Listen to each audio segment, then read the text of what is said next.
Il Veneto non è soltanto Venezia, c'è molto altro da scoprire in quest'angolo di nord-est d'Italia. Comincia così il servizio di The Telegraph, versione online, nella sezione viaggi del noto giornale anglosassone.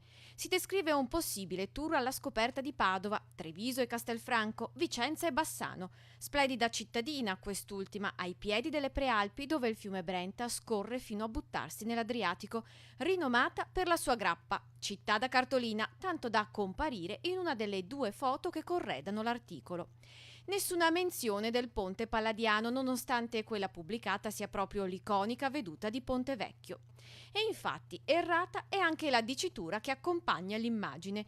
Qui lo scivolone dell'esperto di viaggi. La foto in questione attribuisce la veduta alla città di Mantova, altra località fin dove il viaggiatore si spinge per questo piccolo viaggio, varcando, ma anche questo non è ben specificato, il confine del Veneto, in visita alla città tanto cara a poeti e scrittori. Per The Telegraph questa foto ritrae dunque Mantova e non Bassano del Grappa, uno scivolone poco british.